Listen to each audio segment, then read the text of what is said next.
Selamat datang di Lambe Sunda. Sebelum Anda nikmati tayangan berikut, silakan klik like, subscribe, dan klik notification bell.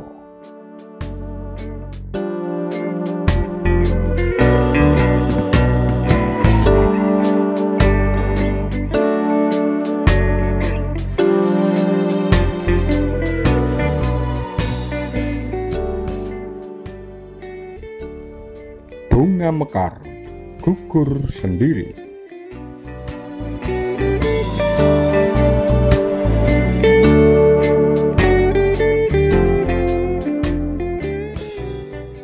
Ketika berita kematian Aidit sampai di Cina, Mao Zedong menulis puisi bertajuk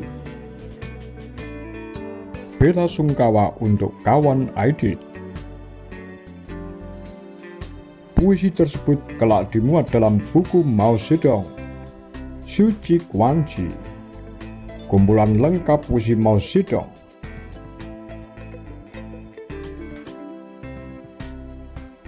Puisi mengenang Aidit memakai subjudul Pejuang Komunisme Internasional.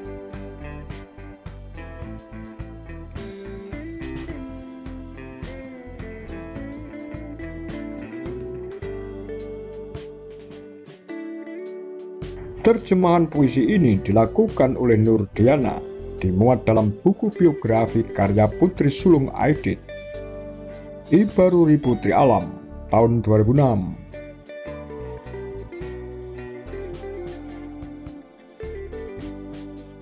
Tegap menghadap jendela,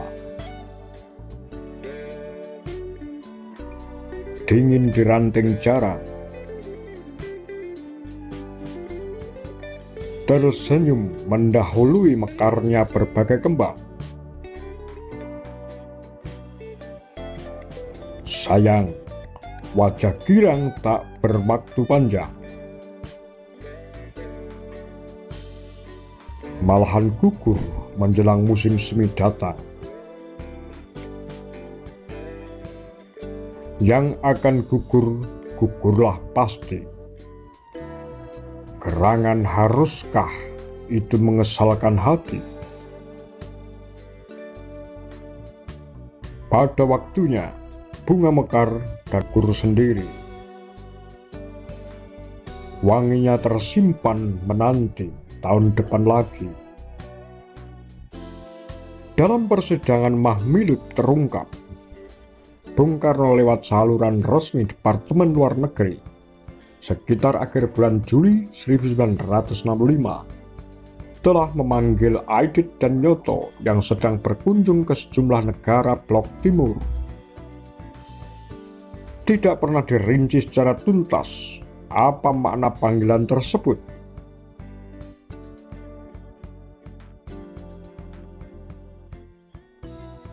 Oleh karena pengadilan ini kemudian memunculkan pertanyaan, apakah posisi Aidit dan Nyoto begitu penting sehingga Presiden khusus memanggil mereka? Atau Bung Karno sudah pernah mengeluhkan kondisi kesehatannya? Sebab kalau tidak pernah ada keluhan, mengapa dalam perjalanan pulang ke Indonesia, Aidit membawa serta tim dokter dari Cina? Apa sekedar untuk mencari second opinion? Tanggal 4 Agustus 1965, pagi itu Bung Karno mengeluh sakit, kemudian muntah-muntah ketika sedang menerima tamu sambil minum kopi di beranda belakang Istana Negara. Jelas manggil Martowijoyo, Komandan DKP, Tasmen Kawal Pribadi, pasukan Brigade Mobil Kepolisian, pengawal Bung Karno sejak proklamasi kemerdekaan. Berita sakitnya Presiden Soekarno langsung berkembang ke tengah masyarakat. Apalagi semua tahu pola kehidupan pribadinya kacau balau, tidak pernah hidup teratur. Tidak mengherankan ketika kemudian berkembang pertanyaan, bagaimana jika sampai terjadi sesuatu? Di depan sidang Mahmiluk, Ketua Biro Khusus PKI Kamaruzzaman mengatakan tanggal 12 Agustus dia dipanggil kawan ketua Aidit, diberitahu bahwa Bung Karno sakit parah dan ada kemungkinan Dewan Jenderal bergerak untuk merebut kekuasaan begitu beliau meninggal dunia.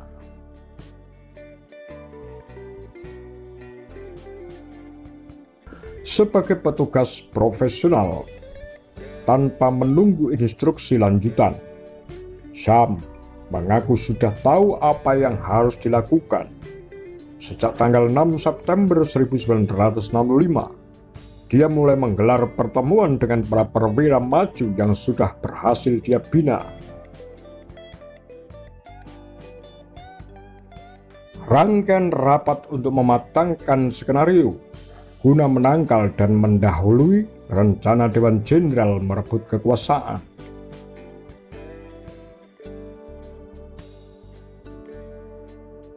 Rapat pertama dihadiri 3 orang tokoh: Kolonel Infanteri Abdul Latif, Komandan Brigade Infanteri 1 Jaya Sakti,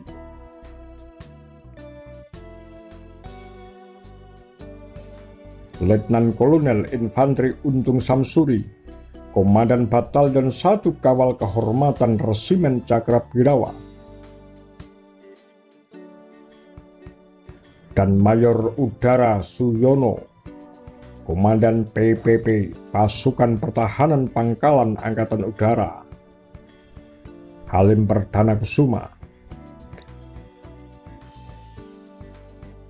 3 perwira militer di atas merupakan tokoh kunci di Jakarta karena masing-masing memegang posisi strategis, penjaga keamanan ibu kota, pengawal presiden, dan pengawal pangkalan udara utama.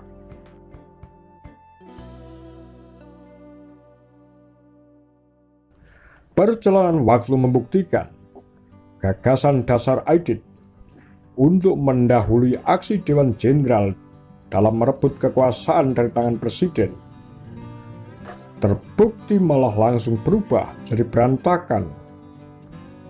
Kekuatan PKI yang telah mengklaim 3 juta anggota berikut puluhan juta pendukungnya dalam ormas binaan sama sekali tidak mampu menyelamatkan suasana. Mereka langsung kocar-kacir dan dalam waktu sekejap berhasil dilibas Jenderal Soeharto.